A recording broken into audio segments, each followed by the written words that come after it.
Sorry, guys. We're calling the meeting to order at 1:05. 2 o'clock, but it's only a 30-minute meeting.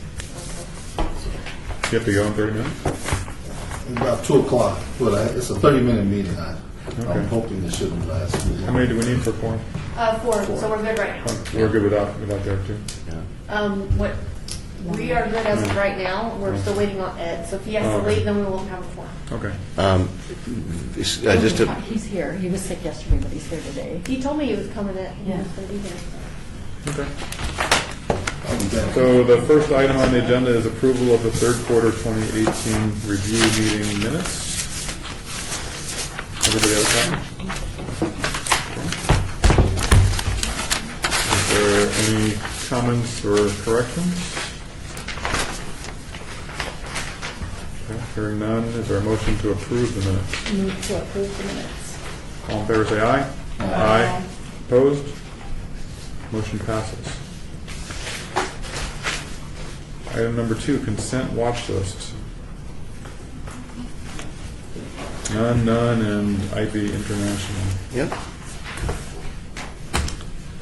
By the way, at some point today, you're going to tell us how Parnassus performed the best. Yes, I am. Yes, you are. Yes, I am. We are. I may not say that word too many times today, but I did note that they were the best Yep. performing fund in We got several some- portfolios elsewhere. Good plan. Sorry, John. What's up? I was talking about how Parnassus was the best performing fund last year. Awesome. Excellent news. It's true. Okay. So agenda item number 3, We're on 2, aren't we? well, you mentioned, yes, IB International Core Equity is on consent watch. Is that an automatic consent one? Yes. Yep, Okay, so we don't need the motion or anything on that, right? that's right. Okay, so item 3. Yeah. Now, I can, Vince made a suggestion, and to accommodate Derek's schedule, would you propose that we move the, Gary, based on Derek's availability, you're going to pop out in about 45 minutes? Right. I just have to run to the court and then I'll be right back. Okay. For 30 minutes. It shouldn't be longer than that. Okay, because you should certainly be a part of the RFP update. Gary, would you want to go to that now, or? It sounds like he'll be back before we get to the RFP updates. Okay. I think we should just roll. Okay, very well. So, annual investment policy review and amendment discussion. It's considered good practice to review the investment policy statement once a year. It doesn't necessarily mean you're going to change your amendment or amend it. However, the IPS is meant to be a fluid document. You know, it's your document, and it can be changed, amended. Sometimes there are certain trends in the industry that Morgan Stanley's or risk attorneys will amend the base document that I can, show and to different plan sponsor clients. But we have, Jennifer, could you reference the investment policy statement, please, the existing? So there's our current IPS, and I have to tell you that, the learning never ends. We're all students of the game, and we evolve, and we certainly learn from other committees, we learn from colleagues, we learn from risk attorneys, and we have a corporate client, and their risk attorney attends every quarterly meeting, and she brings a lot of value, and we, collaborate. And if you look at your policy statement and you go to page 6 and 7, there's our investment policy monitoring criteria. And we have performance measurements, we have risk measurements, and it's based on 1, 3, and 5 year. And so what I would like to propose to consider 2 amendments. Number 1, add the 10-year to both the annualized returns against the underlying benchmark and Morningstar category. And I think what that does is it mutes out the importance of just the 1 year, because you could argue that 10 years is much more significant in a retirement plan format. So I think it's prudent to include the 10-year. And then second, Are you saying 10, the number 10, or are we Yeah. talking about the manager tenure item?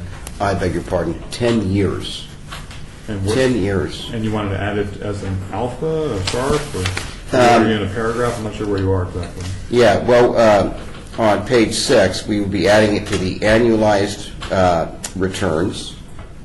So it will be 1, 3, 5, and 10. You don't have a marked up version or anything? Yeah, the doc isn't paginated. What's that? It is paginated if you open the Word version. Open it in Word eventually. He's proposing getting rid of the 1 year. No, keeping the 1 year, but adding the 10. And I'm sorry, I Not missed. Word.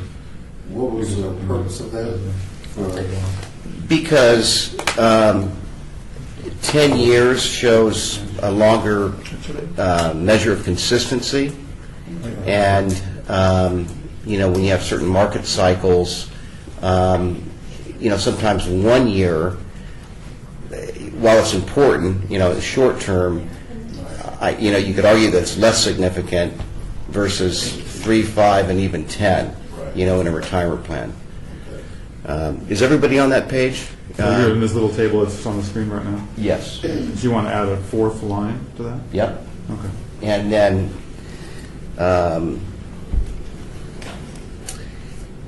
also in the for the performance periods, at the peer group median, that's against the category, and the next one, annualized returns 3, 5, and 10.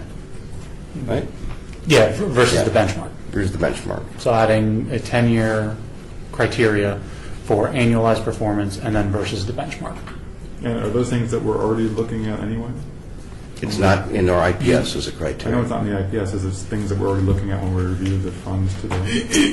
Not in the scorecard detail, because the scorecard detail that we have to get a score of 50 to pass IPS, it's not in there. But sometimes when we want to look deeper at a performance, then we go to the line-by-line performance of the funds, it is in there. But currently, it's not a monitoring criteria. So if we add it to the IPS, are we also going to add it as a monitoring criteria? Yes, they go hand in hand. So we would add the 10 when we review the funds as part of the possible 100 score, and then when we have to do a fund search, we would also add that to the screening in process. And how do you handle funds that don't have 10 years of history yet? When a fund doesn't have 10 years history, provided it meets all other minimum criteria for Morgan Stanley screens, it just doesn't include it in the ranking, and it just weights it evenly amongst the criteria that are available. So would we be going with 11 criteria then instead of 10? And 11. scorecard? Yeah. Math's a lot harder. Yeah. And I've proposed this to other committees, and they've been in agreement. And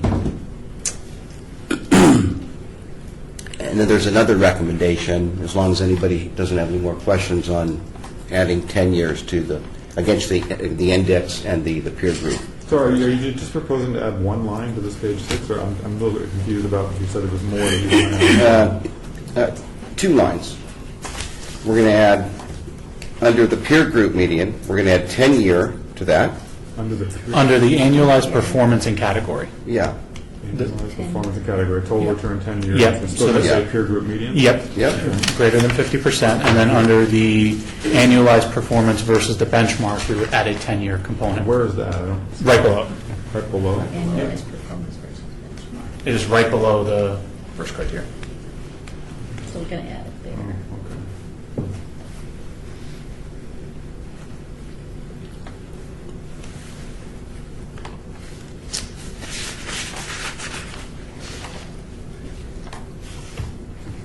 So So it's got to be positive, otherwise, or equal to 0. Right. Otherwise, it doesn't get a check mark.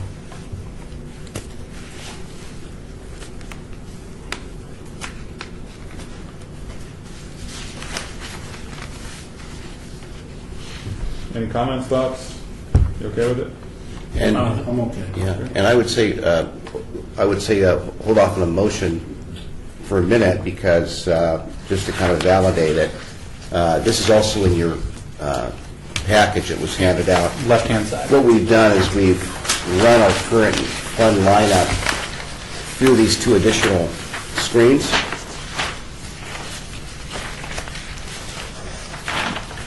For each of the 3 record keepers. So the first one on there is the Mass Mutual, and on page 5 of this document, we left off of, the other stuff just for the scorecard. You'll see the 4th column from the left is the return for the 10-year, and then the last column on the right is the return for the 10-year for the outperformance of the index. Here, hand me one of those, please.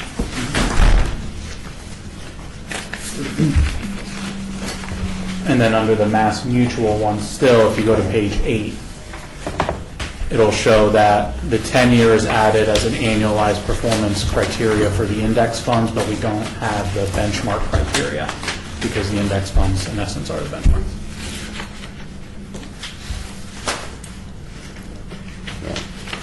So the funds still hold up to performance criteria. And you can see that for each of the 3 record keepers.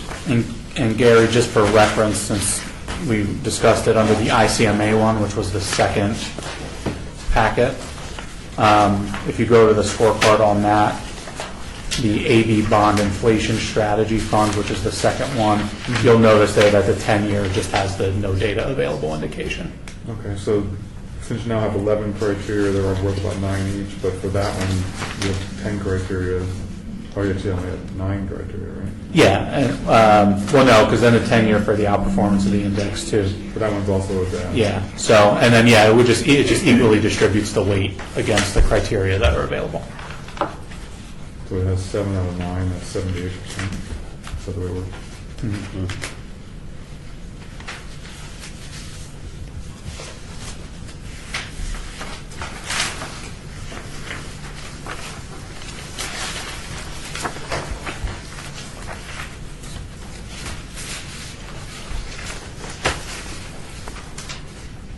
So it may not have kicked anybody out, but it may have helped some funds stay above water, right?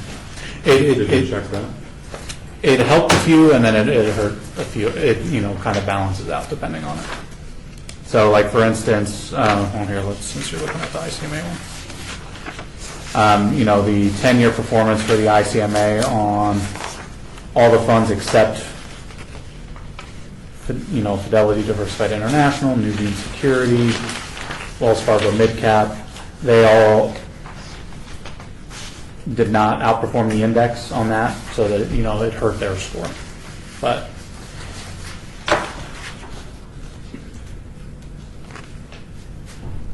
none of them dropped below 50. yeah. Okay. So I think what you're saying is, in your opinion, it's best practice in the industry nowadays to look at the 10-year benchmark. I think so. Okay. Yep. And then the second recommendation is if you go back and reference, Jennifer, if you could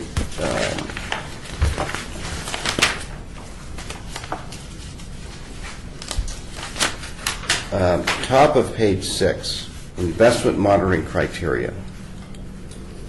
It reads, the ongoing monitoring of investment options should be a regular process. It is a mechanism for revisiting investment options selected and verifying that criteria originally satisfied continue to be satisfied within an acceptable range. Each fund will be evaluated and monitored quarterly based on the following criteria. If the fund does not pass 50% of the selected, it will be further evaluated. And so our process is that, if a fund falls below a score of 50, it would be put on watch. Not only would it be put on watch, it would go on this consent watch so it wouldn't even have to be voted on, and from a motion. And so the way we would propose amending it is if you go to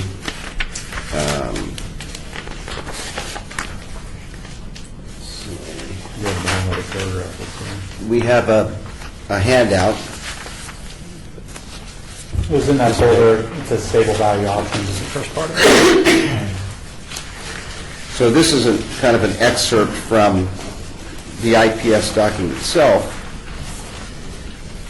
And the recommended amendment would start at the bottom of page 6. The ongoing monitoring investment options should be a regular process. It's a mechanism for revisiting investment options selected with varying criteria originally satisfied continue to be satisfied within acceptable range. That paragraph did the same. Yeah, that stayed the same. And you added this whole new paragraph on top of that. Yeah, investment performance of individual funds, risk stock, consistency, performance, consistency, expenses, investment characteristics will be monitored by the investment committee. Other factors will be considered, such as manager change, asset growth and size, and nuances of changes in investment style. Investment options stray from their investment style, organizational changes, or have relative declines in either their performance or risk ranking may be recommended for removal. Okay, and I'm sorry, go forward to page 9.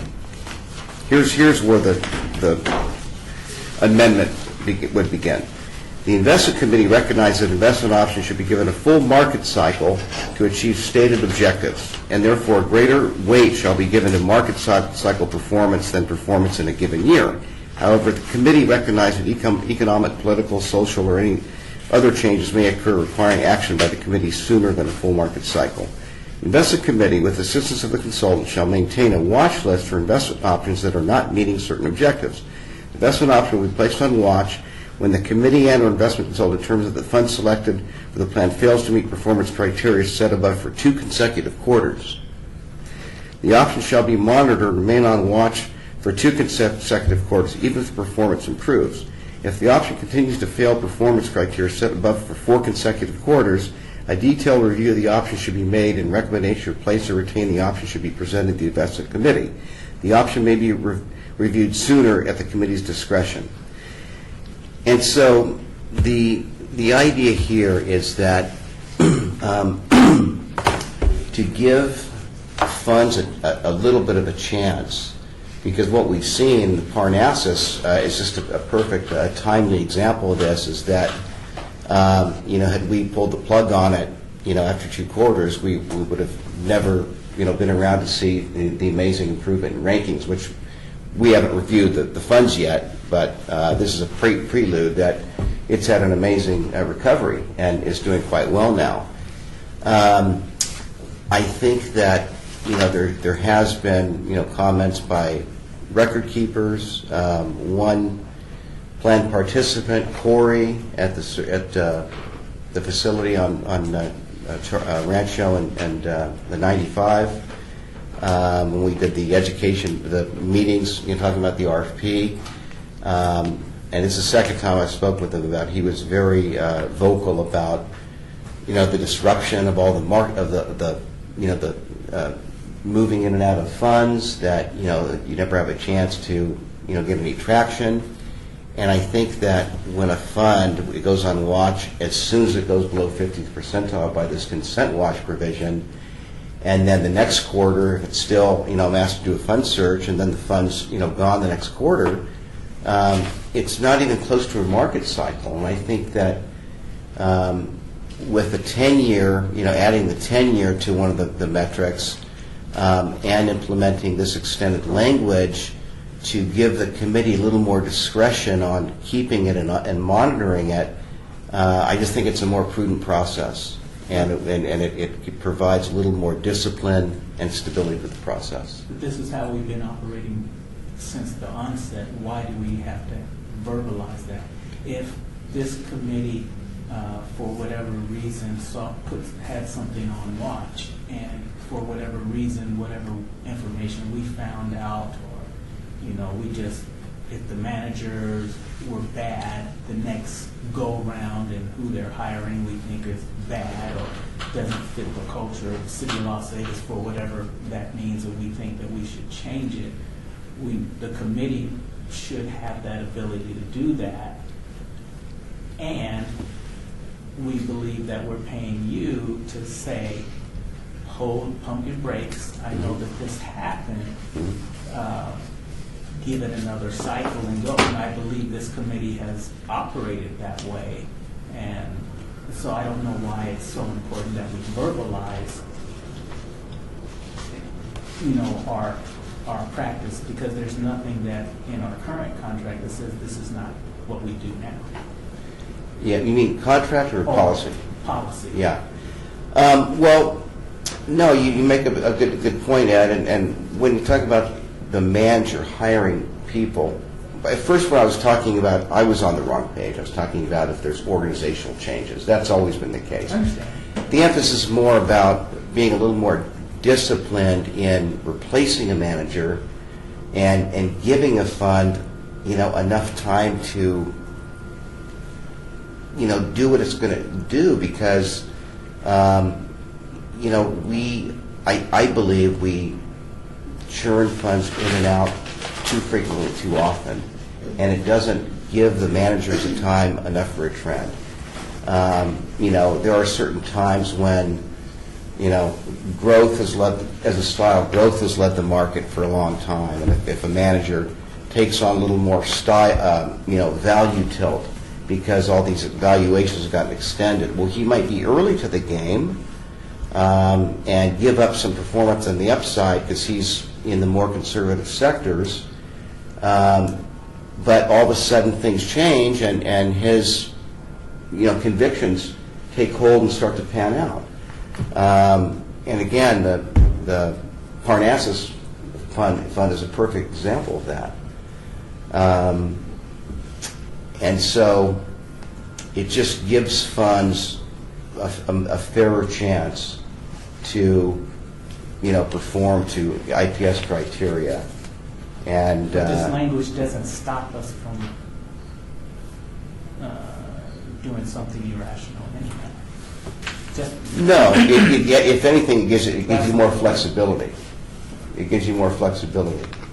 And I think, what this says is that if a fund is below 50th percentile for 2 consecutive quarters, then put it on watch. Versus now, before we ever show up and report the fund performance, if a fund is below a score of 50, it's on consent watch.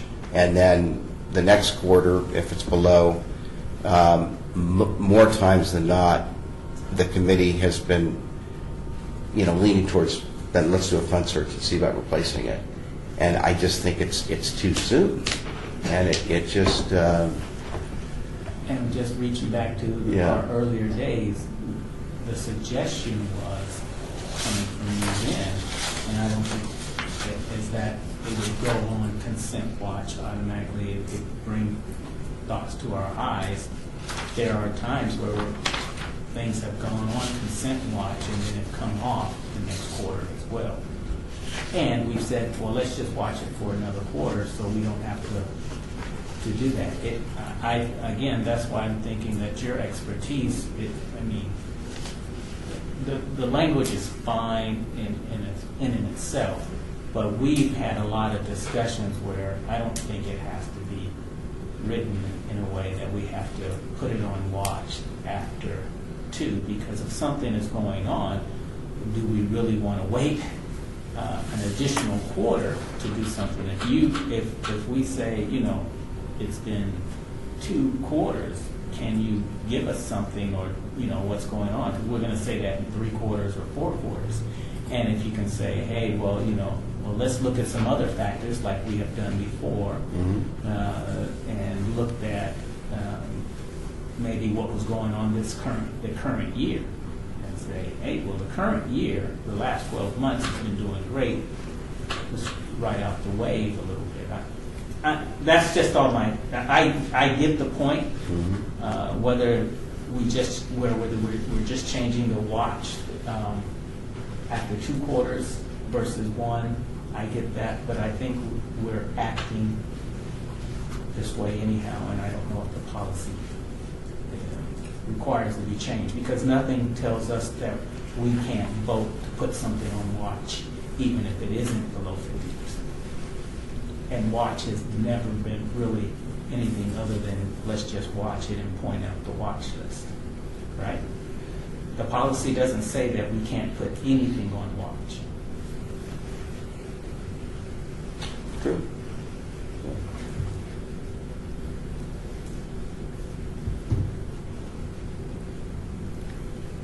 Do you find that if people that have adopted this policy, I guess the people that are involved in the funds, you said that when you were talking to people, they were worried about the fact that we were going in and out of different funds and doing watches and changing things around.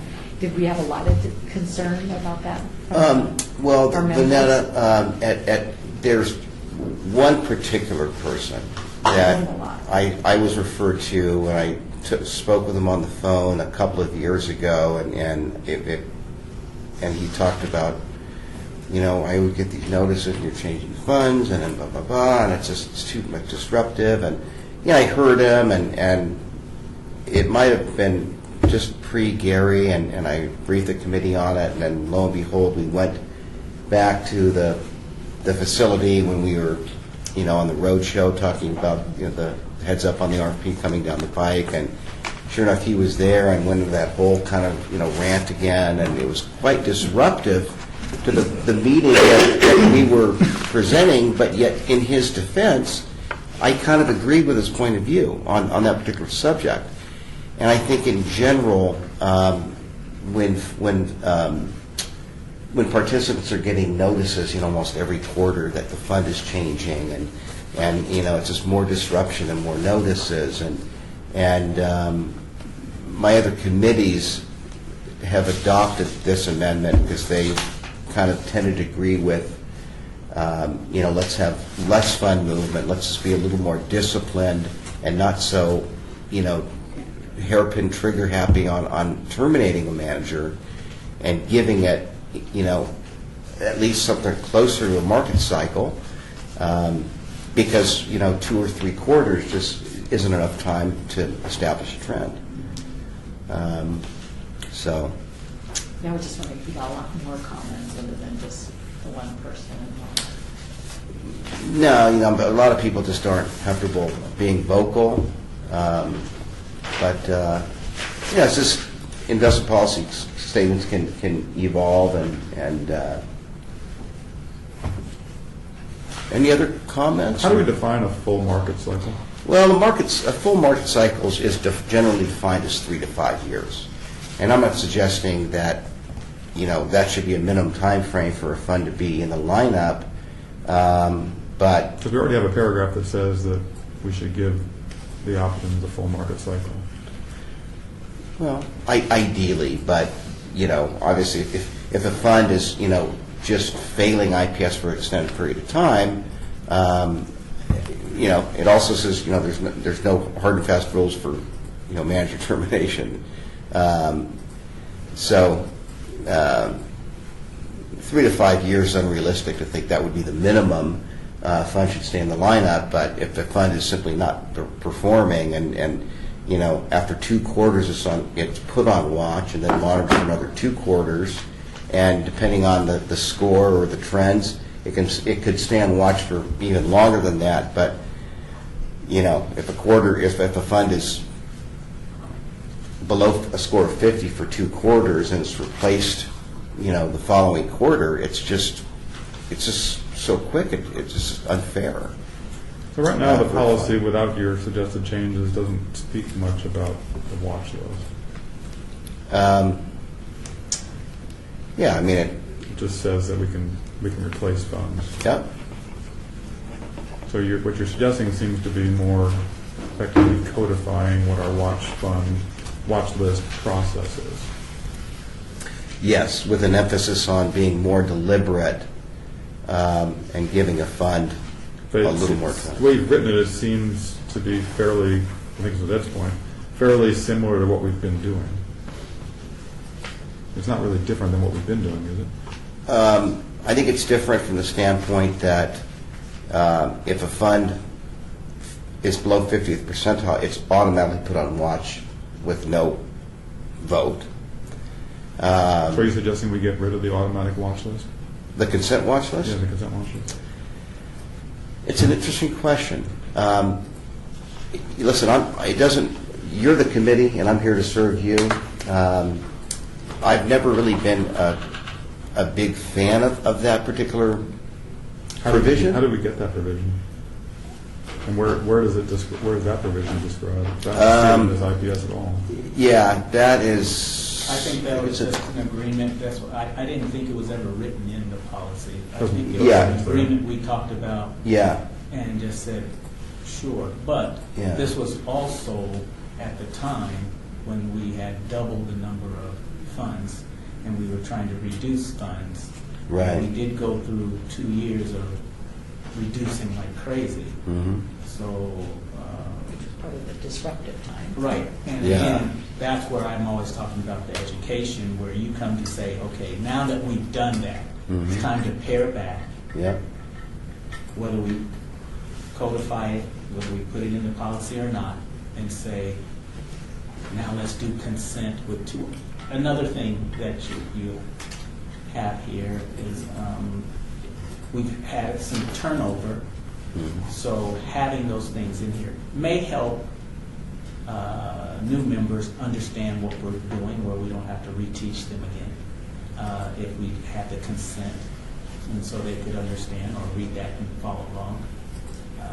But you tell us that, hey, let's take longer times now instead of 2 quarters. I hear you now, and I'm like, okay, well, I won't be so aggressive now because I'm taking your advice. If you told me to be more aggressive because of these factors, because you're the expert and I trust you, is that I'm going to say, okay, let's be more aggressive. And then if it ever gets to a point where I'm saying you don't know what you're talking about, then I'll go to the area and say, do we need to vote them off the island? But for the most part, we're going to take your word for it and say, we need to slow down. Let's slow down. Yeah. So it sounds like your preference, you're very comfortable amending it and adding the 10 to the benchmark and the peer group, but you're not in favor of amending the language, but just. I don't think it's necessary. Yeah. I think doing the language doesn't prevent us from acting this language doesn't stop us from doing anything we want to do. So you have to decide if we have agreements that we put language in and it means nothing to anybody, and so nobody even cares about it. So if we make this amendment to the policy, and we know darn well that if you get more aggressive board, for example, we're not going to be here forever. You can see we're all over 30. So if you get a more aggressive board, they're going to want to change the policy again. So that's just my take on it, and I'll leave it at that. Well, Jimmy? What do you guys over there think? Do you like the idea of putting language specific about the watch list into the policy? I'm of the mind that it doesn't really change what we're currently doing or limit anything we can do. It just kind of gives everybody an idea that we don't have to be in such a hurry. I mean, I don't have a problem with it being in there because it doesn't really change what we currently do. We can still add something to watch now or ask for a fund search right away. This language seems to, and I'm not opposed to putting language in here about the watch list. I didn't even realize that we didn't have language about the watch list. But this language seems to basically say we can't get rid of something unless it failed for 4 consecutive quarters. But the last sentence to me says we can do whatever. It says you can review whatever. The last sentence gives us the option to do it sooner. Yeah.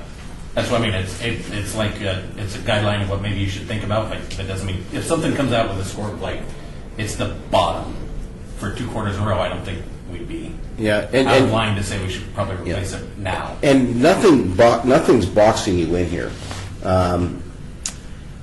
the only thing worse than not having an investment policy statement is having a policy statement and not complying with it. But this doesn't make it any harder to follow. It gives you more leeway. There's still an element of subjectivity, but it's just, reiterate, the emphasis is on being less, quick to terminate a fund and give a little more time to validate either good or bad.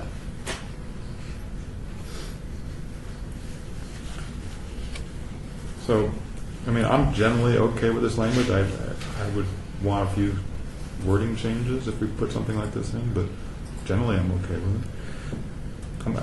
Could you talk about the qualitative paragraph? So, manager changes, fund company reorg, strategy changes. What page? The second new paragraph you added on page 9. Investment options that fail to meet qualitative criteria. Do we get to? Have we been reviewing qualitative? We review manager tenure, so if manager tenure dropped to 0, then we would know they had a manager change. But Yeah. I don't remember talking much about fund company reorgs or strategy changes.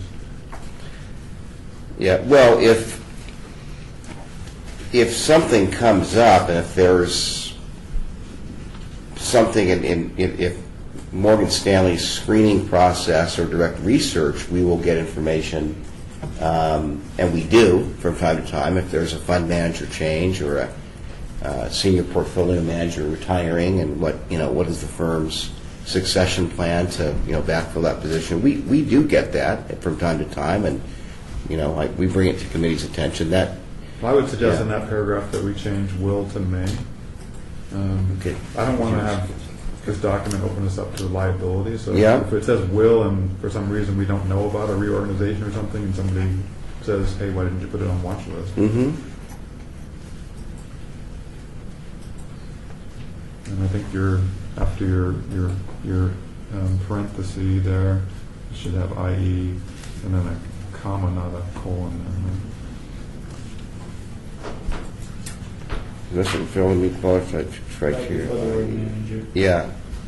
That colon should be a comma, I think. Comma. Okay. And then in the paragraph above, what I would recommend that we do is we take out some of these words. So I would take out the with assistance of the investment consultant. I would just say investment committee shall maintain a watch list. There's no place else in this document where we really define what you're doing versus what we're doing. Okay. So I think we're in charge. I think we should maintain the watch list. Mm-hmm. And then the second sentence, I would get rid of the and or the investment consultant. I think it should be the committee that determines. Mm-hmm. And then in that next line where it says determines that the fund selected for the plan fails to meet the performance criteria. I think what you're saying is fails to meet at least 50% of the performance criteria. Right? Mm-hmm. That's kind of our threshold, right? Yep. So I would add after meet, I would say at least 50% of. That's to meet a score of 50. I would say at least 50% of. So we may change how many investment criteria we have, right? Yep. And then in the next sentence, the option will be monitored and remain on the watch list for 2 consecutive quarters. I think what you're saying is it's really a minimum of 2 consecutive quarters, right? Yep. So I would add a minimum of 2 consecutive quarters. Watch list for a minimum of 2 consecutive quarters.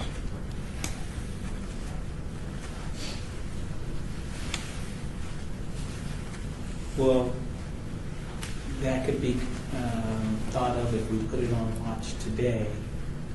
2 consecutive quarters could include this quarter, the past quarter that just happened. We should probably define it then, because that's tripped me up before. So we put something on watch after the quarter's already ended, right? Correct. Versus this automatic thing puts it on automatically today. Does that count as one when it puts it on automatically or not? Well, and then that's what I would think that you would have to answer that question. Yeah, I think it would. And Yeah, so if, so we're here to review the fourth quarter. If we get a fund that was not on watch in the third quarter, we see the new data come through, and we see a fund is below 50th percentile. We would present it to you. We would acknowledge that is below the 50th percentile. That would be the first. We'd place it on watch at the meeting, and that would be the first quarter. Does that answer? So then the next quarter, where we're reviewing the first quarter performance, if it stayed below 50, we would keep it on watch, and it would now have been on watch for 2 quarters. Yeah. Is that how you see it? Yeah. Yeah. Well, That's a- well, this kind of goes away from what you're saying is that, let's just say it's not meeting, forget about counting which quarters. How many quarters of not meeting the 50% performance criteria do we want to look at before, or that we see before we decide to? This says 4 unless we determine at our discretion to do it sooner. Right, so looking at quarter one, although we're meeting in quarter two, we see that it failed, that's fine, it's not on watch, it's just pointed out, hey, there you go, okay, great. Quarter two, data comes in quarter three, and we say we had 2 consecutive, let's put it on watch, we say great. Quarter three data comes out in quarter four, and we say we've had 3 consecutive now. That's fabulous. Can you bring us material? Because now we've seen 2, or do we wait till the fourth quarter and see 4 quarters? Well, as Josh It's- said, I it's- think this language gives us the out to do whatever we want. Yeah, it's at your Correct. discretion. But if we're putting it in here, and we're not here, and the other committee wants to go with what we say, are we saying that, yes, you have the power to do whatever, but if they wanted to follow the process more until they're more comfortable, and say, okay, it's been 4 quarters failing, bring something, or 3 quarters failing, bring something. That 4. there is flexibility, and let's suppose that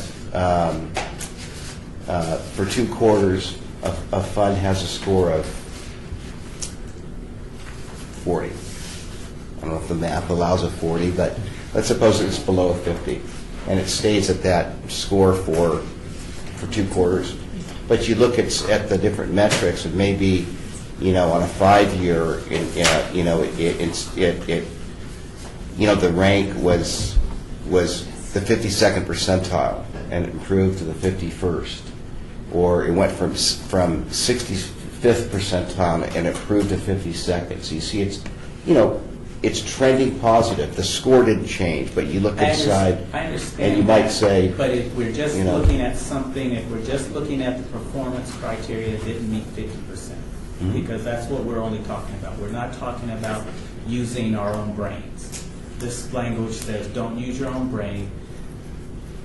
This is what will happen. If you're not using your own brain, then what should... It'll what go on. rules- It'll go on watch after 2 failed quarters, You'll go on watch after 2 failed quarters. and after 4 failed quarters, we consider other options. Is what it says. We say you automatically bring something to the table to say, whether it's information or whatever, so we can look at those 4 failed quarters. Yeah. Or if in an extreme case, you can ask me anytime, but it still gives you the flexibility, but 2 quarters before it goes on watch instead of automatically 1, and I'm fine with that, I just wanted to be clear on the dynamics of the language, because then, like I said, by just saying 2 consecutive or 4 consecutive, it makes a difference of when you put it on watch, when do you start counting. So, So yeah. I do want to clarify one thing. So with the watch list, voting on watch today would mean, like if a fund was placed on watch today, it will be considered on watch for next quarter. It does not count as one quarter of being on watch for the previous quarter. Yeah. Okay. Derek, do you feel like you want to weigh in on this item, or are you okay with how we go? I'm okay. When I'm listening to it, I'm good either way. More We're not really process. adding something, we're not really adding anything that's going to be detrimental to, either way, we're just adding a little bit more information. Trying to better define the process of how we operate and consider options. Yeah, and I think unless I'm reading it wrong, all this also does say though that instead of going on watch list, as soon as it goes below, we wait 2 quarters for it to be low, right? So there won't be a first quarter watch list. That part's not real clear. Because it says here, any investment that is, will Oh, be yeah, placed good on point. watch list Yeah, right. Two after consecutive 2 quarters, consecutive right. quarters, instead of just the first quarter. So Right. that's really the only real, as I read it, substantive change, is that the automatic watch list is 2 quarters now instead of 1. Is that right? Yeah, but we Yeah. can come to, we can, but that's, the option will be monitored and remain on the watch list for 2. So it says that it will remain on the watch list even if it goes to 75% percentile. We can't vote it off we can't vote it off the watch list. It still has to remain on the watch list for another quarter. I kind And of like that. That doesn't I'm hurt fine anything. with that because it's not going to hurt anything. Yeah, I like it because it seems like some of the stuff moves on and off, and then I lose track of what's been on and what's been off. So leaving it on a little longer, we see that it was maybe had a single bad downturn, but now it's doing better. So I'm good with. Or there was just some great Yeah, year. some great year. Yeah, one lucky quarter. Yeah. So, Don't do it. You got it. Don't do Someone it. asks us. so my last suggested change to this paragraph is in the next to last sentence. The second part of that sentence talks about a recommendation to replace or retain the option should be presented to the investment committee. I would suggest we change presented to should be considered by the investment committee. Should be made. I think the key is that we should consider, not that we'll do anything, but that we'll. Replace or retain should be presented. Okay. So you want to take out the words, Presented to and replace it with considered by. presented will be considered by, okay.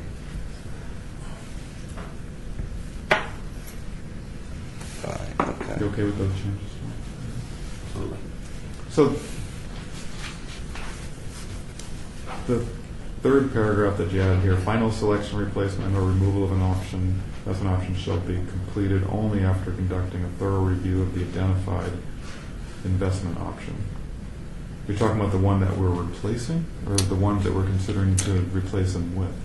Well, that's, let's see, final selection, replacement, or removal of investment shall be completed only after conducting a thorough review of the identified investment option. Is that talking to the replacement item? Well, to me, that sounds Yeah. like before we make any decision whether we select one, whether we replace or just remove one. Us removing an option does not require a replacement. Yeah. Yeah, that's really more just a one final kind of check to see if the incumbent, to understand, why it has, it's disappointed for anywhere from, 3 or 4 or more quarters. And that can be achieved through an attribution report. So we already have, don't we already have that in the next to last sentence of Yeah. the big paragraph? It already says that we should do a detailed review. Yeah. So it seems redundant to me. Yeah, that's a It's just a thorough review instead of that's a detailed review. Yeah. There's a difference. One's detailed, one's thorough. Right. I don't see much point of that next sentence. The final selection. Yeah, no exception. We already say we're going to do a detailed review of options and then make a recommendation to replace or retain above.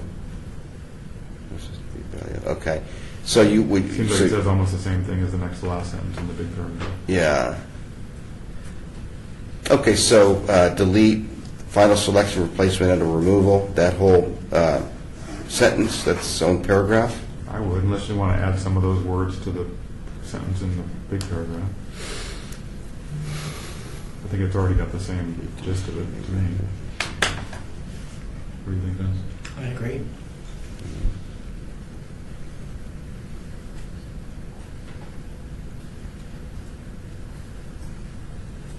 So the big paragraph is about the quantitative analysis, right? These are the statistics that we look at every quarter. Mhm. If it fails more than half, then for 2 consecutive quarters, it goes onto the watch list. Yep. And are we talking about an automatic watch list? Doesn't take a motion? That's the way it sounds anyway. Yeah, I don't that's, think it will be. It's a consent watch list. Sounds like it's just formalizing the consent watch list. yes, without calling it consent watch. And then that leads to another question that you brought up before, Gary, is that if we're going to give something 2 quarters to be put on watch, do we abandon, is there even a need to have a consent watch list, or do we maintain the consent watch list approach, just put it after 2 quarters? That's something to consider. So let's pretend for a second that this paragraph is now in place. We're here today.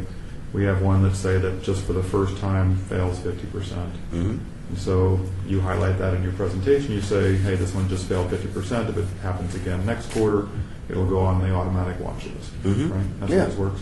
Yeah. And then we'll continue to monitor it. It needs to stay on the watch list for at least 2 more quarters before we'll potentially consider replacing it. Right. I think that's fine. What we don't have is, I don't think, tell me if I'm wrong, what if we recognize something that we just want to put on the watch list? I mean, just immediately? Yeah, for whatever reason we see, you send us one of your emails that, hey, there's organizational change. That's the qualitative one, right? Yeah. Yeah, there's organizational change that's going on. Parnassus just using them, Isn't that Just covered by saying- this qualitative paragraph? The qualitative program doesn't say that we can vote it on watch list. It says It doesn't, Yeah. okay, so what I It was says we trying to say may. is, I changed the will to may, so I thought the may was give us the ability to okay. do that if we wanted to. Yeah. So on the top paragraph, however, the investment committee recognizes that economic, political, social, or any other changes may occur requiring action by the committee sooner than a full market cycle. I'm just saying if we wanted not to make an action, but other than to put it on the watch list, I was just saying we didn't have language that says that we could put something on a watch list. This language talks about what automatically goes on and off. You're saying that in the past we've sometimes decided to put something on the watch list for reasons other than the automatic ones. Could be. I don't recall. What's our automatic one been today? Is it just 50% or is it less than 50%? It's always been 50, a score We of changed 50. the criteria about a year ago, where we were only looking at the 3 and 5 year. Now we're looking at the, what is it, 9 different factors now. 11. 11. Yeah. 11 was your recommended change. And I Yeah. have 10 fingers. So it's- Shoes on. I get You can confused. use your nose. Hey, I didn't know that then. I didn't think of that. On page 7 at the top, it says, any investment option that strays from its style, experience, or has a relative decline in performance or whatever can be considered. So Mhm. I think that would give you the ability to put anything on watch at any time. I mean, it doesn't say watch specifically, but it just says any change that you don't like, you can start. So that paragraph you're referring to is another new paragraph he's recommending be added? Is this one? Yes. It is one of the new ones? Yes. Okay. So That's I need to bounce between the two. I'm trying to. This isn't what we already have. what we already have is the one at the end of page 6. Yeah. So I didn't understand the one in the next to last line. It says investment style, comma, experience management / organizational changes. On page 9? No, page 7. Page 7 on the new one. Okay. What does experience management mean? Yeah, that's the new paragraph, right? Well, where manager tenure requirement is 3 years. It's just more language that should something come up and through information that I might bring, what the committee determines that there was some organizational disruption or that would, maybe compromise the confidence in the strategy, it can be evaluated, further. Well, maybe I'm just hung up on the way the words are written. And experience management is a weird phrase to me. Do you mean manager experience? Yeah, investment options that stray from their investment style, experience management, organizational changes. When you have management / organizational, I usually think those words go together, but I'm not really sure how they do. Well, organizational change could be, there could have been an M&A. How about if you just got rid of the word experience? Then I think it works better. Okay. Investment options that stray from their investment style. Yes, but the experience is all bad. Experience.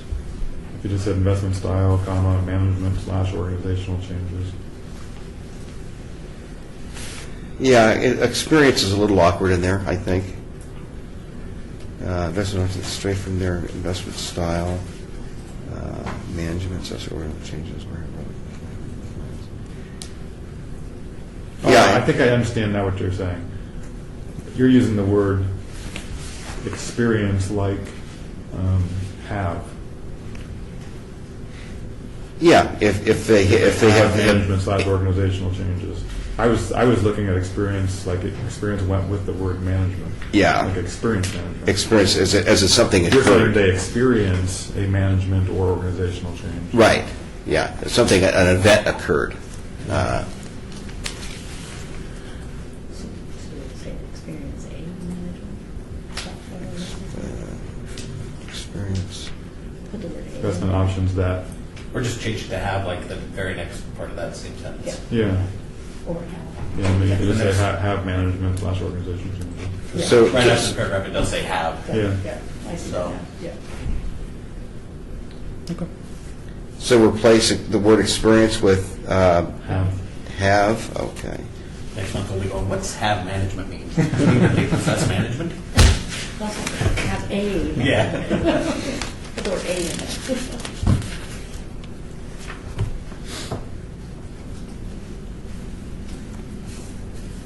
I guess another idea would work too if you added the word A after experience A or N. Which would be Yeah. correct. To with the organization. So, Maybe easier to just add a letter K than change the whole word. It would be In other easier. words. Less typing. Let's type it, let's change it. Okay. since I'm so good at typing now. So we'll just add the word, should it be A or N? Everything changes. Investment options straight from their investment. A. A. Our clerk's office grammatician says it should be Yes, A. Okay, experience A, management / organizational. And organization. Yeah, But only it because says it's gonna be N. changes. So doesn't that make it It's N? A management. No, because and is only after a vowel. Okay. And there's a vowel word afterwards. Okay. So experience A, but A doesn't go with changes. That just made it good change. Big rock. It should just be changed then, right? Either. Now we're back to the Experience is either, then you need experiences, right? Or you put management or organizational changes. So is the word experience back in? Okay. If it has a qualifier with it. So it's just an We A don't have a management or daily- an organizational change. So I guess you have to just read it on its own. So you would basically read it, investment options that experience a management / organizational change. Should just be changed, right? Yes. Change works. Change, I yeah. think change works. Change, there. not change. Experience A. Experience A. A management / A. organizational Management change. Change. Okay. Are we good? We'll give it to Tressa to do the Q&A. So what's our process for approving IPS? Does it have to go to council? No, I don't believe so. I've never heard of that. When we added, excuse me, when we added the 5-year, it didn't go to council. Okay. Do you have any other I don't opinions? think it has to go to No. council. I think that's just the response. My gosh, what would they? So can we ask, Oh, you have no idea. That's that question. since it's pretty clear you must have the document, can you bring us back a red line version the next board meeting? Yes. And then at that time, then And/or send it out between meetings, I guess, and we can vote on it by email? I was going to say, can we just get it sent to us? okay. And then we'll solicit an email vote. Then we can, if it's approved, if it passes, you could make a motion. Well, maybe you don't need to make a motion, but I can make a motion now. I can say that, Pending. assuming that you make the changes that we're asking you to, yeah. I hereby move that we approve these changes. Okay, and then we can just simply come next quarter with the new You could criteria. just send it to us in an email, and if it's what we asked, then I guess we all just say, yeah, that's it. That would be efficient. Yeah. Anybody like to make a motion? You should make a motion. You So can always moved. talk to- Okay. I move that we amend the investment policy to include the additional 10-year criteria on the 2 tables and the changes in clarifying language regarding our watch list process. Any comments? All in favor, say aye. Aye. Opposed? That passes even with our slim majority. Excellent. All right. You almost lost your point.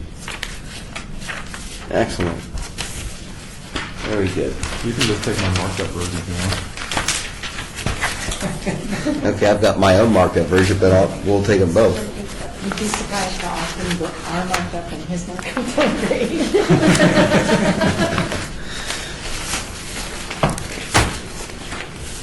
Okay. Fourth quarter capital market summary investment performance review. And we will reference the Mass Mutual book, Jennifer, please.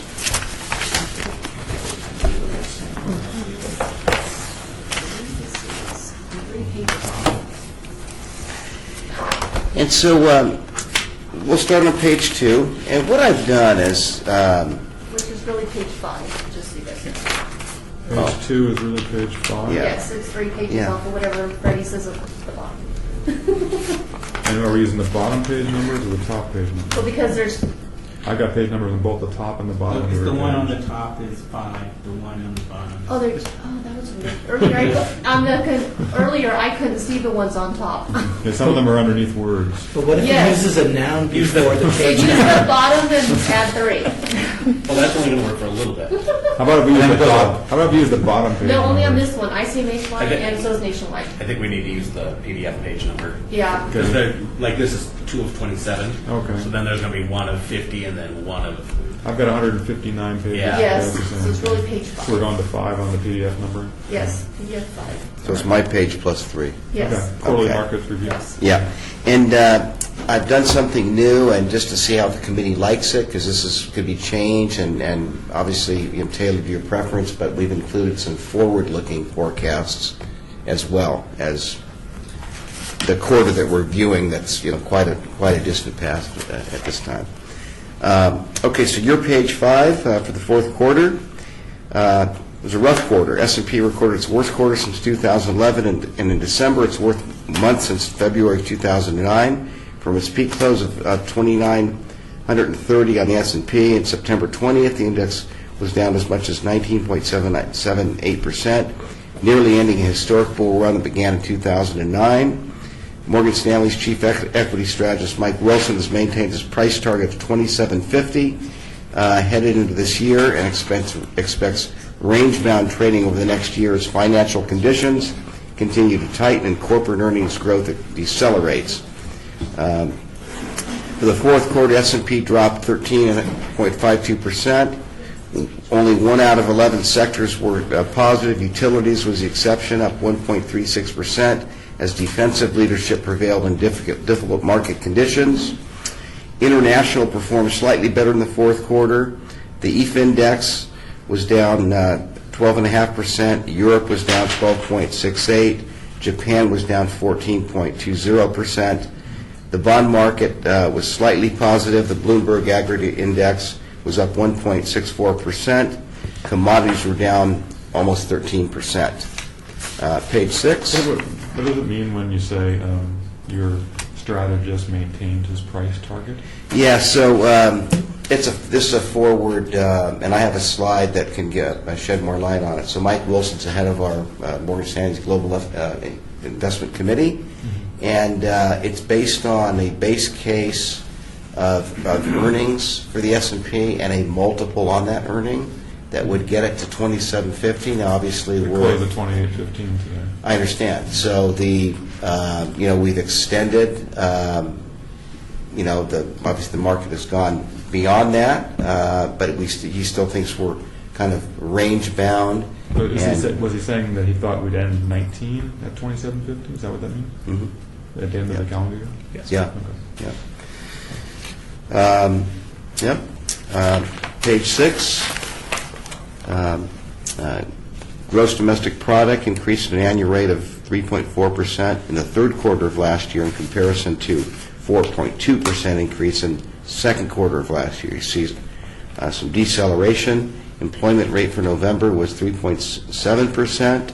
Corporate profits increased 3.5% quarter over quarter and were up 19.6% year over year as of the end of the third quarter. Inflation was steady. One-year CPI was 2.2% in November, down from 2.7% in August. Morgan Stanley forecasts 1.8% inflation for this year. New private sector housing starts in November of last year. Was it kill my property tax forecast if you're right? Yeah, I know. Annual rate of 1,256,000 homes, 3.6% below the same time a year prior. Retail and food services increased at 4.2% year over year in November. Consumer confidence fell in the fourth quarter with a reading of 128.1 in December, down from October's peak of 137.9, but still historically elevated. Purchasing Managers Index, an indication of our domestic manufacturing sector, had a reading of 59.3. That was down from a reading of 61.3. Anything over 50 indicates an expanding sector. PMI is registered above 50 for 32 out of the last 35 months. So manufacturing has been steady. Next page, here's some index returns for the fourth quarter. You see the carnage. Dow Jones down 11.3%, S&P down 13.5%, NASDAQ down 17%, Russell 1000 large caps down almost 14%, Russell 2000 small caps down 20% for the quarter, although still positive for the calendar year. Next page. Positive for the calendar year 18 or for this 12-month period that you plotted here? 12-month rolling prior period. Okay. Yeah. The February 28th, anyone? Yeah. Next page, you see that across all capitalizations, large, mid, and small, for the quarter, value outperformed growth. Which one's the small? The Russell 2000 is the small? Yep. Mm-hmm. And you see on the next page the sector performance. This is for this year. You see industrials up almost 19%. Technology had a good rebound so far this year after a rough fourth quarter. And then on page, was it 10? Year 10? Here's some bond market indices. For the fourth quarter, government and credit was up 1.49%. Treasuries were up 2.57%. intermediate government credit, which would be akin to the Barclays Aggregate Index, up 1.66%. And again, just like equities in a risk-off environment, high yield was down 4.53%. But somehow it's still up more than everybody else over the 12-month period. Yes, it is. Yes, it is. Developed markets,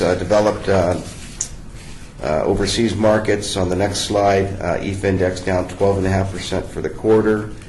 Japan, which is a big component of the EAFE, was down 14.2%. And on the following slide, you see emerging markets down 7.4% for the quarter. Paolo, why don't you take that slide there? This just looks at what the median rate path was for the Fed rate from each previous meeting in 2018. You'll notice that over time, that path has dropped to where the median rate path from the December 2018 meeting showed a median rate path leading up to 3% by February of 22. The solid blue line is the Fed fund futures rate, what the market actually expects to happen with Fed fund rates, so there is a little bit of a disparity.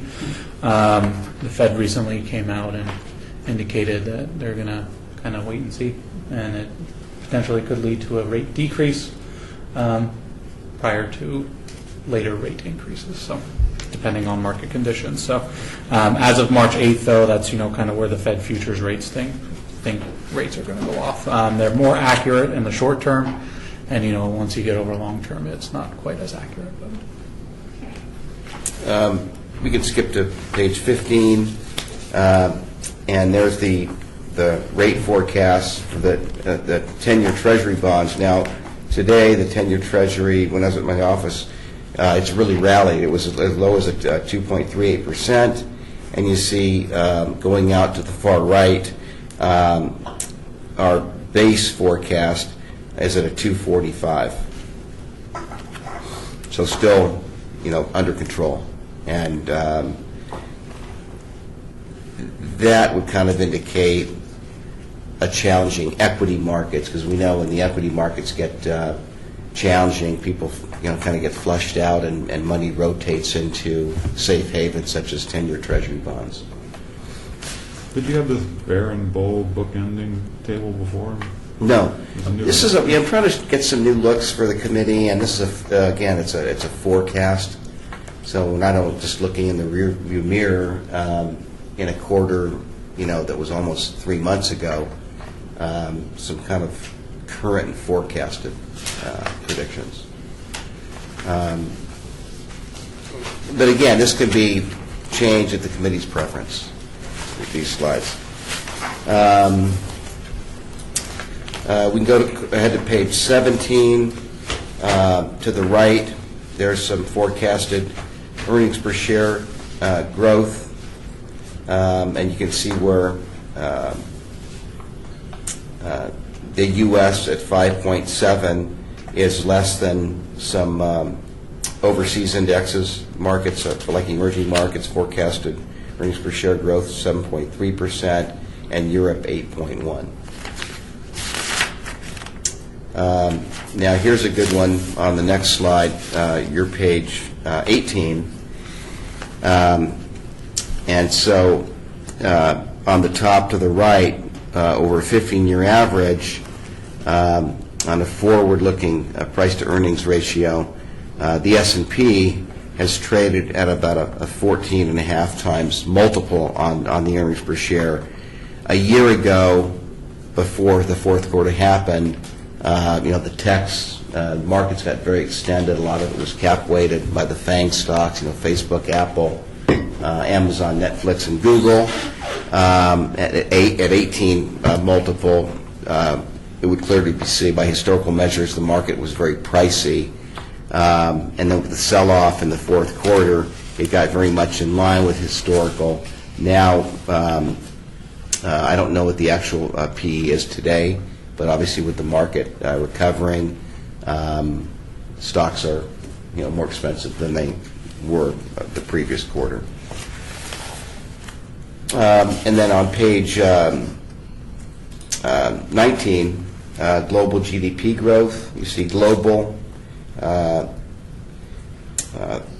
Fourth quarter this year is expected to be 3.6%, and then to the right, you see the declining for full year 3.4, and then picking up a little bit 3.5% next year. Less in the U.S.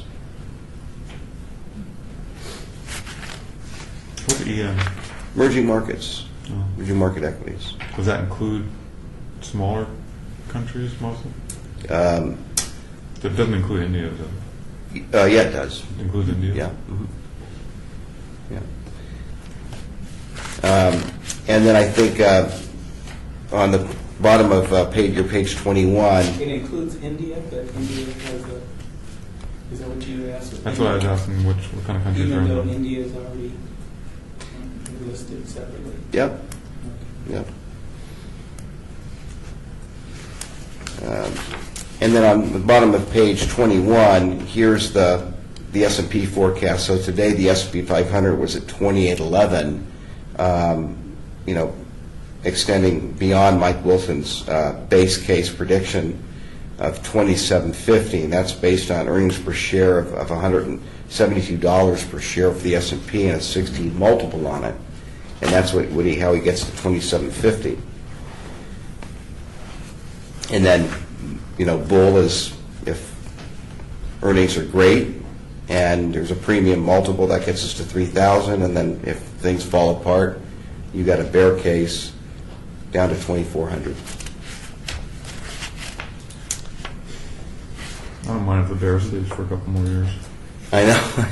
And then on page 23, I'll just highlight some recommendations by the Global Investment Committee. Going down a few paragraphs, we continue to recommend global equities over fixed income, given our constructive view on global reflation and the end of a secular stagnation. We have a preference for value sectors globally rather than growth due to our view that real cost of capital is on the rise.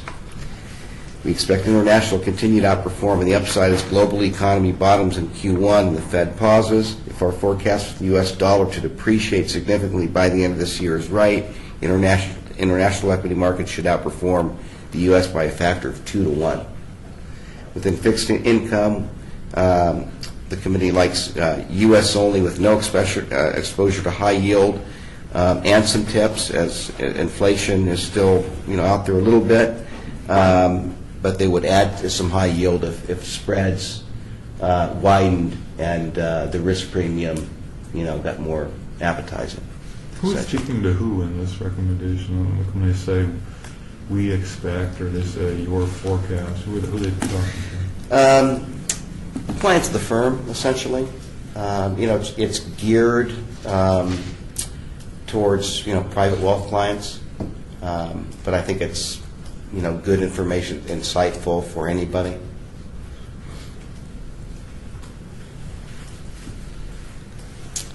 So, anyway, can I please get any feedback about the forecast slides? In addition, is that? Oh, it was refreshing. Pardon me? It was refreshing. Okay. Anyone else? I liked it a lot. Like it? I'm good. Okay. Very good. I mean, it's easier to forecast when you're already halfway through the following quarter. Well, some slides update, more frequent than others, but okay, we're going on to year 35. Actually, almost all the way to the following quarter. If the following quarter ends Sunday. Yep, that's right. And so here's the watch list. It would be, 35? I don't know what the bottom page says. It would be the top 32. Oh, no. Oh, now we're back on the same? Oh, now it says 35 up there. Yeah, 35 is 35 now. okay. Okay. 35 is 35. Yes. Okay, then you got to then go to page 32. Oh, it's so strange.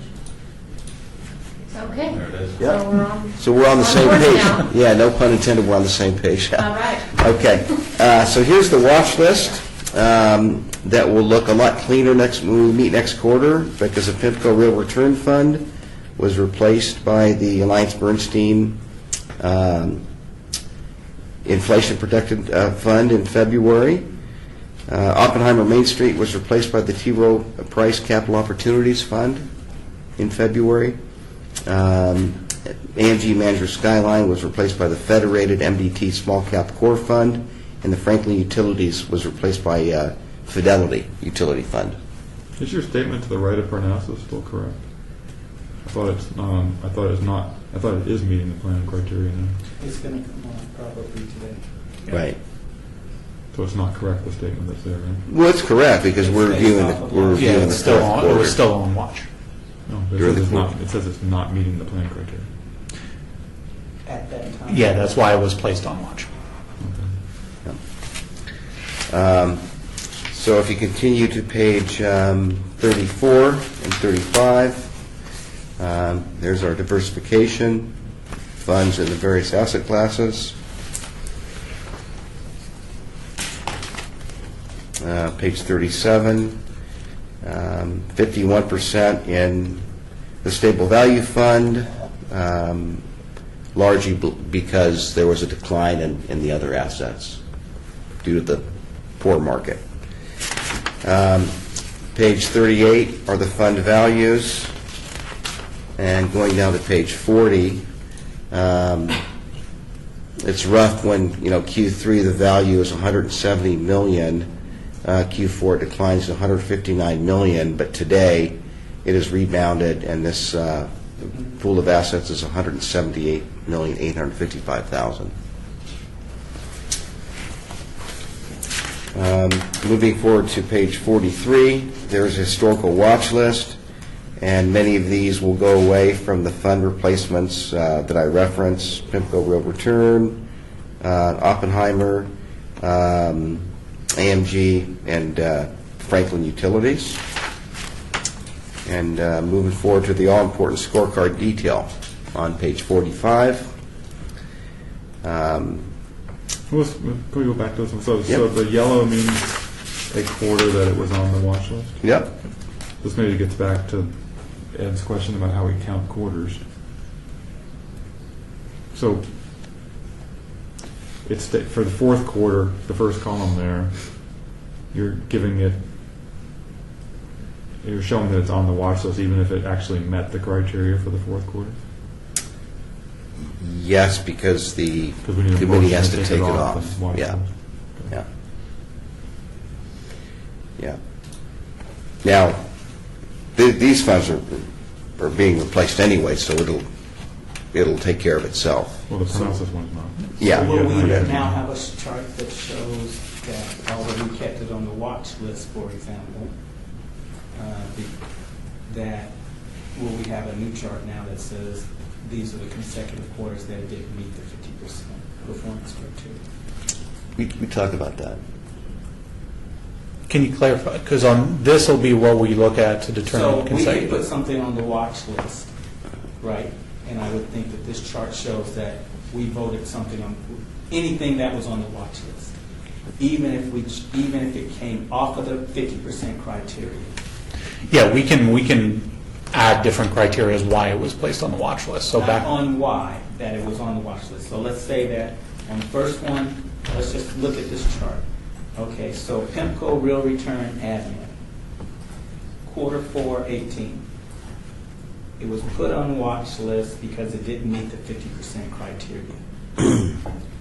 Quarter 3, let's just say that it met the criteria, but we kept it on watch list. It was 55%, 51% of the performance criteria, Okay. right? It doesn't automatically come off. We have to vote it off, but we said we're going to keep it on the watch list. Will we have another chart that will show that although it was on the watch list, it was over 50% of the criteria? I don't know if one exists in the current state, but I will look into it and see if one can get created. That would be useful to see how many quarters each of these options met or didn't meet the 50% criteria. Okay. But I think when I look at this and I think about it, I think we're we're penalizing the way that we've been doing it. We've been penalizing. It looks like the first quarter that they miss the 50%, you count as quarter one, I think. It's on your automatic thing. But then, like, the quarter that they now have met the criteria, you still have them listed as being on the watch list. So they kind of get double counted for one quarter, looks like. That is a good point, too. So for PIMCO then, does that mean, yeah, because we put it on watch, well, we didn't put it on watch December 31st, we put it on watch for the quarter ending December 31st, Yes. which would have been the March meeting. Yep. So we put it, it wasn't really on watch during the first quarter. It didn't get put on watch until the second quarter, I think is what Right. you're saying. And PIMCO stayed on watch through the fourth quarter, even though it maybe shouldn't have. Because under the new paragraph, let's think about Parnassus, for example. Under the new paragraph that we just created, you have 4 yellow dots next to Parnassus now. It automatically goes to this fund review. But if we voted off of the watch list, does this change to back to whatever the symbol, this check mark symbol? No, the Q1 19 would show it off of watch. Okay. But I mean, we can change, I mean, we can go in and I manually mean, as long as I adjust this. understand But it, yeah. I can know how to manage it. The thing is that if half of us are thinking one thing and the other half is thinking another thing. Because we've left stuff on watch before, even after it's come up, just because it had been on for so long, we wanted to keep one extra quarter of an eye on it, even if we didn't remove it. Right. So, So it seems. So I mean, what it seems to me would make the most sense is if so your check marks mean that during that quarter the fund had at least 50%. Right? No, it just means it wasn't on watch. Or it just means it wasn't on watch. Yeah. Mhm. could we have a check mark inside the yellow dot that says it met criteria but was still on watch? Would that be something that would be possible? I don't know. I'll look to find out. But And I don't know if that puts too much work into it for you Yeah, guys, but I think that would yellow. answer what he's looking for, yeah. Leave it, yellow to show it's on watch, but some sort of indicator inside the yellow to say it met criteria, but even though it was on watch. Or blue. Or change the color, whatever you want to do. Or can the check marks just mean it met the criteria? Yeah, that's why he was saying to combine the two. And you need to combine or come up with a new color or something that says it's on watch but meets criteria, or however you want to do it. Yeah. Then we would still just need the one chart Yeah. instead of having to make 2 charts. And going back and forth to try to Yeah. figure it all out. That's good because I wanted that, but I never knew how exactly to say what I wanted, but now I know exactly what I wanted. Stick with us, kid. We'll get you good and confused. I just got here. Can't take credit. Get you good. I mean, us as a collective. Apples right here in your bag of tricks. I don't. Do you want one? I can get one. No, I honestly I want percent.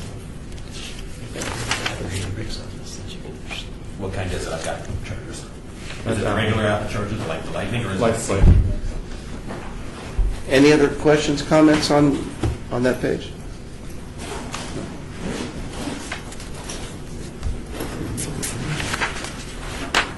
Is that everything? No, Just the it's not transformer? this thing.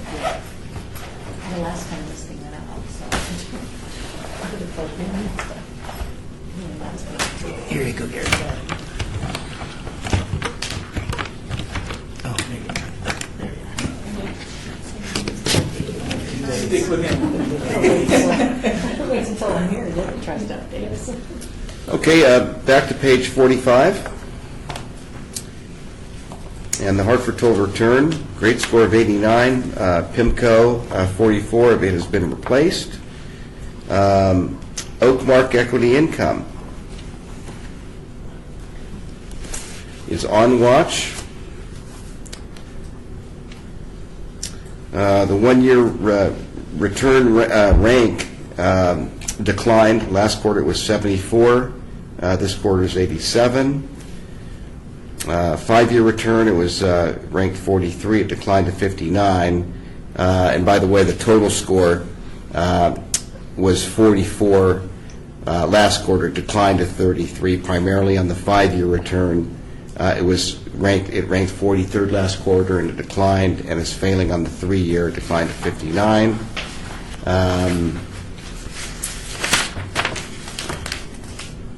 What kind of fund is that? Is that a fixed income? It's a balanced fund. balance? Yes, and you see that it's in the allocation category of equity, 50 to 70% equity. Yeah, it's a balanced fund. Did you have any attribution on that? Yes, so the fund lost approximately 9.3% compared to the Lipper Balanced Index at 7.7. Value has underperformed growth by 4% per year since '08, and this causes a pretty good amount of steady pressure against the fund's relative returns. Since inception in 1995, the performance is still outperforming the Lipper Balance Index at 9.5% compared to 6.5%. Had eliminated 2 positions, that all helped offset some gains in the portfolio. Positive contributors in the fund are companies like Foot Locker and Diageo. Detractors, Bank of America, financials took a pretty good hit in December. Nationwide Oil Well, Citigroup, MasterCard, all significant positions that took a pretty good hit through December. Fixed income allocation was increased throughout the quarter, with the overall duration of the fixed income portfolio going to 2.35. Should rates rise, they expect to take a longer duration position. Yeah, so some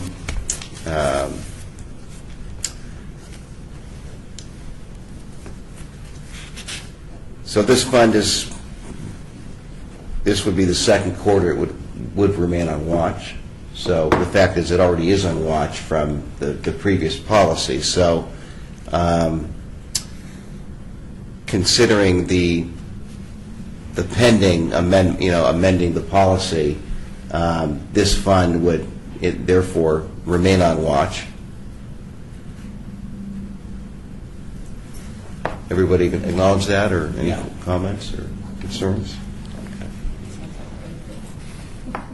So, I guess I'm still hung up on the yellow dots.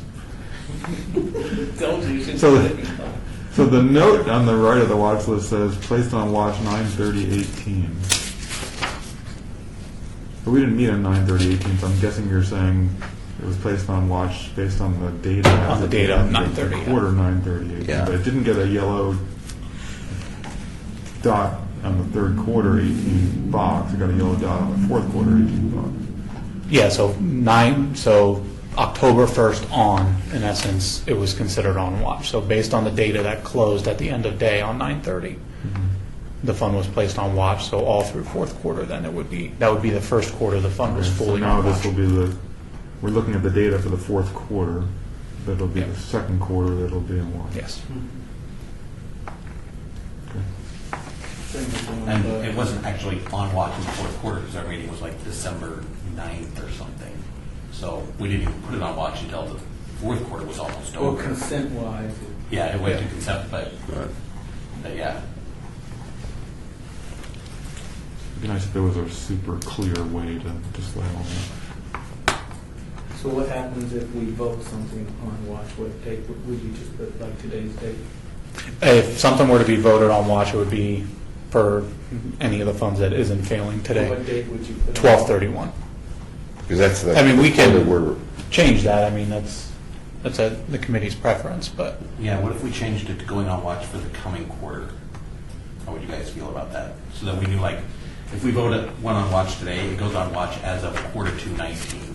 That's its first quarter it's on watch because that's the quarter we started watching it. Or would that be, does work or does work? I follow either way, so. Yeah, it doesn't matter. As long as we're consistent. Yeah. I'm a little worried that we got some inconsistencies going on because of it on consent watch. It seems like it shows up a quarter earlier. Yeah, that's right. When it goes to consent, it happens technically before we've had the meeting. so for the consent watch, and we'll see it, I believe, in the ICMA or the nationwide report, the Ivy International will show on watch for Q1, not for 12/31. It was just, we know it's automatically going on watch. So when the reports get drafted for the Q1 meeting, that's when the yellow dot will show up. So it will not show a yellow dot for Q4.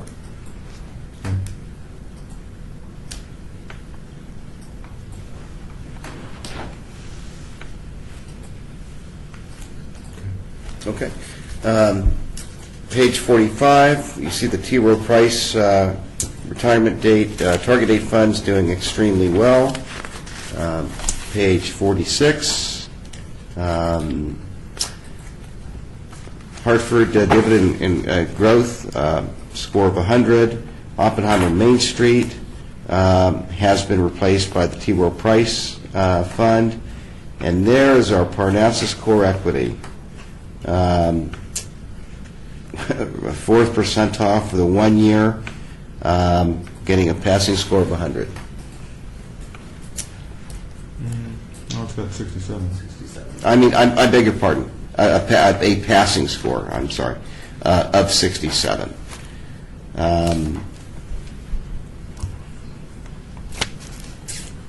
So good progress. Amazing progress. I think if you look at the actual percent returns, it was one of the top performing funds this quarter. I think Yeah. it's second of all of our funds. in the lineup. Yeah, and we can do that when we go to page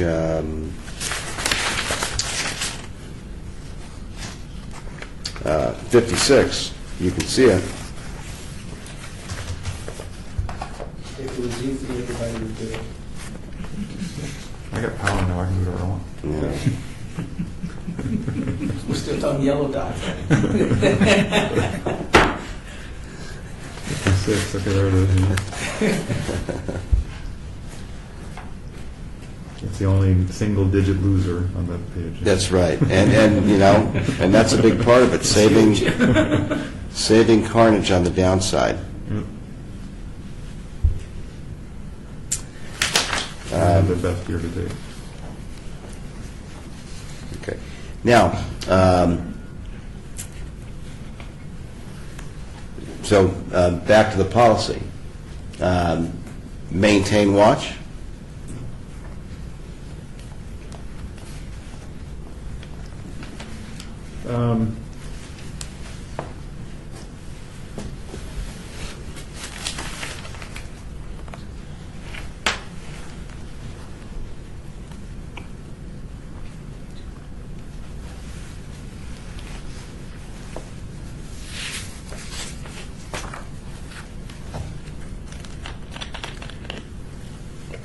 So it had 4 months that it was, or 4 quarters it was on watch list. Did it have 4 quarters where it was below 50%?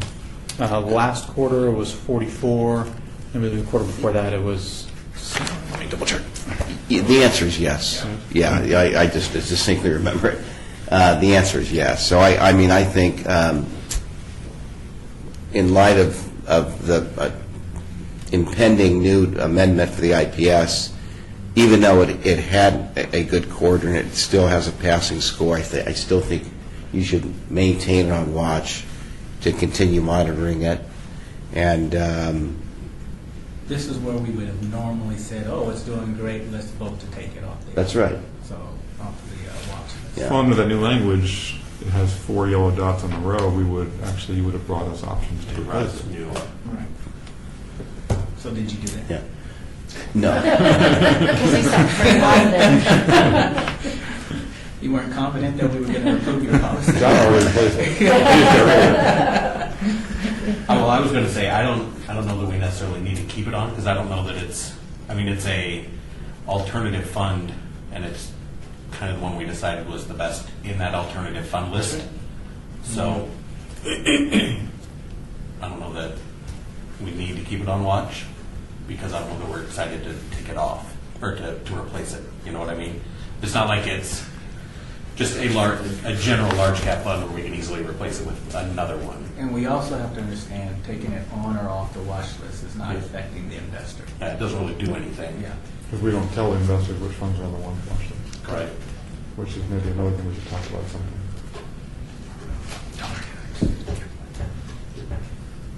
But I do see the little footnote at the bottom here. It says data are not for use for plan participants. So this is secret data. Only we get to look at. When I showed it at the union meetings, I just showed blank pages. But they can listen to the minutes, so they know it's there anyway. Really? Where do you go to listen to the minutes? They're somewhere. I think I know it's we on the talked about it. clerks. Yeah, it's in The either- clerk Really? records it. Well, the clerk Yeah, records tons of it. the meeting minutes are available. The recorded? The recorded minutes, yeah. You mean the typed up ones or the actual recording? No, of the the- recorded ones Really? on the clerk's website. Yeah, we're live. Yeah, I thought we On just these little did green that so that we mics. could type it correctly. No. Actually post the whole recording? Mhm. But is it on the clerk's, like, the public-facing website? I'm not sure. That shouldn't be, It's right? just under meeting, under investment committee meetings. I don't know, you just get to it through the internet. That's on the internet, but I don't know if it's, I don't think it's public, is it? that I don't know. It should not be. I wouldn't think it would be. Public. Yeah, it's not a public meeting.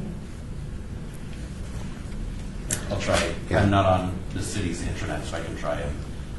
You guys carry on. I'll just do this in the back. So, John, you would advocate taking this off watch? I would be fine if taking it off watch, but Make a motion. I would make a motion to take it off watch. All in favor, say aye. Aye. Opposed? You didn't vote against, did you? I'm not a member. Are you not a member? No, Oh. Advisory. staff. So that passes unanimously then.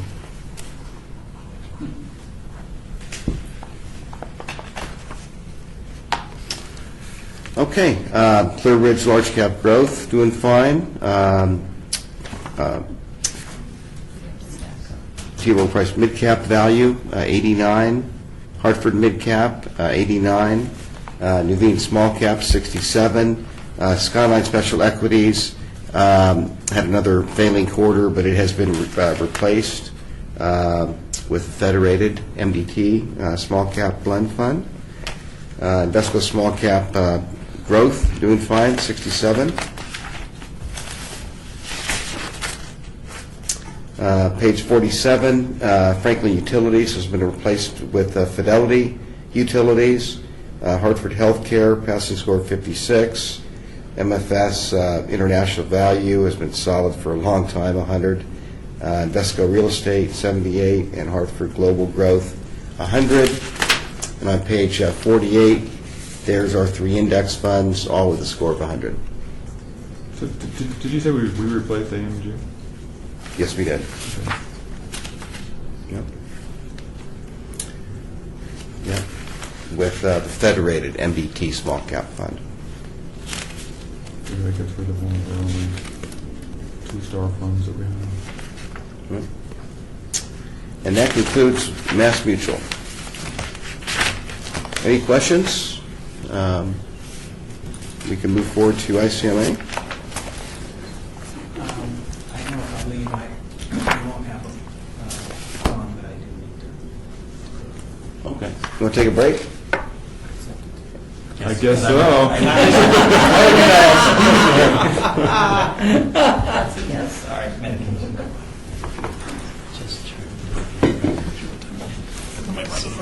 Okay.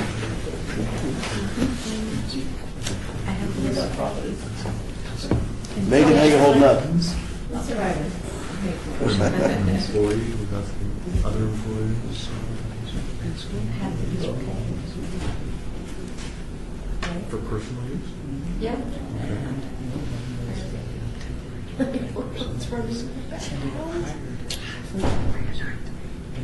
So it's regular. Actually asked the board. Okay. I know. We found this out yesterday. We were conducting into this investigation. Sorry. Anything more to do with this? We just looked at it. Did she get it? Did she get it? They were giving her money. But she was paying back. No. It's almost like a pay for play. Really? Yeah. It's a little bit of grant. Sounds weird. I missed the second part of it. What else was she doing? So we temporary part-time person. And she's like, this thing, if I need to post something. And then she took her from temporary part-time. After she wanted to do it. No, that's the only pay. So what did you do with that person? Did they stay full time? Yes.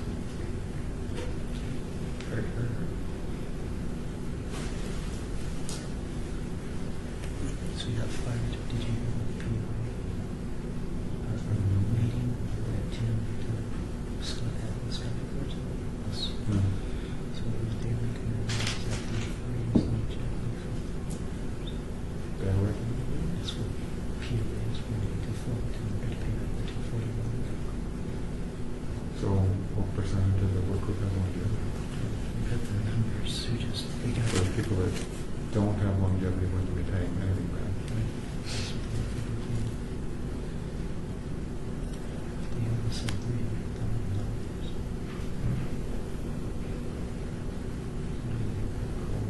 3 years. But this is their calculation or ours? Ours. So this would not pay it back in 3 years? Yeah. So we would be looking at a So they're basically just pay it back. They're not holding their breath for the legislature anymore? Because they put the regular pay out, let's go, right? One increase of 241 would be replaced with 80. Well, it's replaced, she told you the top and some. Yeah, so now we've got Right? So they, So you've got 5, we have 5 or 2. oh, 5. Maybe she's like six. So we don't have commissioners. You can break some more water here. You know what this is? No idea. They It's gave us something related proposal, to we consider it, synergy. saying, No, it was right at the. No idea what this is. We ended at that time. okay, whereas I know that the captain in that sheet. Absolutely. Oh, yeah, that's because it's CES. Increases with 2.25,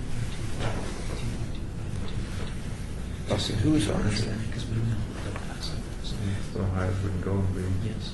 slower than what we put in the forecast, because we can't afford it. Yep, and we're not I going guess we can go 2.5, 2.5, 2.5, 2.5. to, I floated that idea to the group, and they kind of felt that that The group being, my, same as my, that. no, my internal folks, Mm. and we think that they might come back with 2.5, 2.5. That's all. I thought he was the heir apparent. Oh, yeah. Oh, right, because he's older. Oh, is he? Are we- Okay. Were we recording during the entire break? Yeah. I was like, I'm not sure if I'm supposed to pause it, so I'm just going to tell them we took a break. And I'm like, Okay. Everything Vince was telling me confidentially, probably on the recording now. so I can hear. I can hear you. Oh, you were listening? Well, I was listening to you, Okay. but I can hear. Okay. I could not hear you. You're very quiet. You couldn't hear him though either, Huh? right? You couldn't hear Gary either, right? I wasn't listening. That phone here on record. Just keep an eye on management all the time. Okay, Resume? we're resuming. Okay. I love management. Sounds great, so. The ICMA book, page 5. We've lost our screen turner. ICMA book, okay, I'll close this book. ICMA.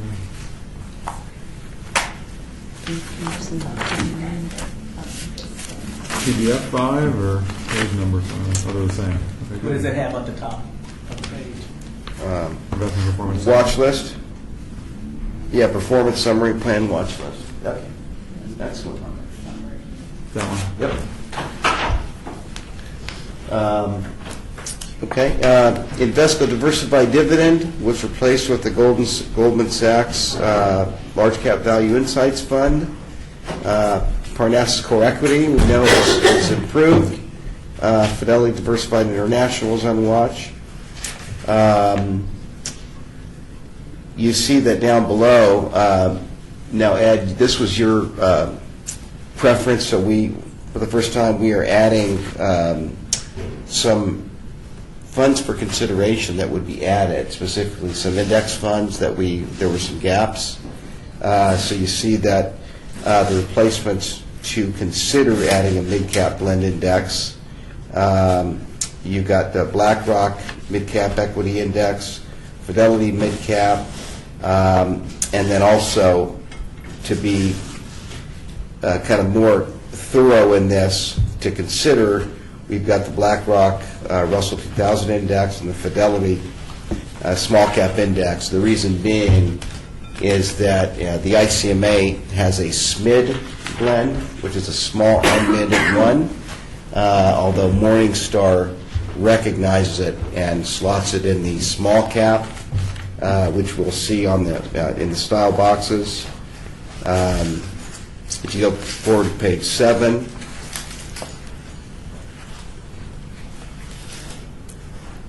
you you see that funds that we would consider to fill the mid-cap blend gap, as it is BlackRock Mid-Cap Equity Index or the Fidelity, and although the fund does have the Vantage Point mid and small, but again, Morningstar categorizes it mostly a small cap, so it plots in the small cap blend space.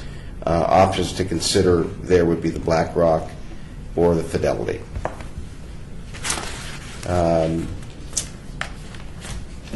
And we'll get to that later in the presentation. Page 9, good target date fund usage, almost 40%. Page 10 and 11. On page 11, you see where we consolidated. American Beacon Bridgeway was merged. We added the Goldman Sachs Large Cap Value Insight, and we also mapped assets in Invesco Diversified Dividend into the Goldman Sachs Large Cap Value of $1.8 million. There's a $54,000 balance in Parnassus Core Equity. And on page 12, third quarter plan balance was $63.7 million. For the fourth quarter, it climbed to $58 million, although as of yesterday, this plan balance was at $63.3 million. So again, another good recovery. Go forward to page 15. There's a historical watch list, and again, Invesco Diversified Dividend has been replaced. Page 16, Fidelity Diversified International has been on watch for a couple of quarters. Scorecard detail, page 17. These funds are doing extremely well. Now remember, we added the American Funds Target Date Fund Series not too long ago, and they've done extremely well. Page 18, American Funds Target Date Vintages continue, all with a great score. There's American Beacon Bridgeway that has been replaced. Invesco Diversified Dividend, although now it is in compliance, both American Beacon and Diversified have been morphed into the Goldman Sachs Large Cap Value Insights that was added last quarter. There's Parnassus. So it's been on watch, and last quarter, the 1 year ranking was 45th. Quarter before that, it was 69th.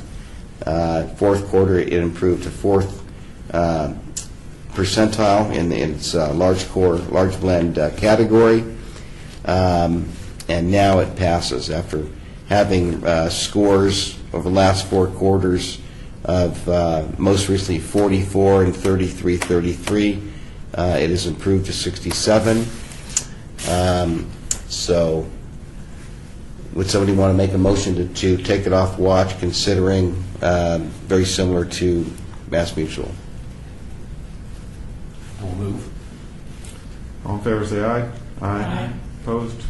That passes.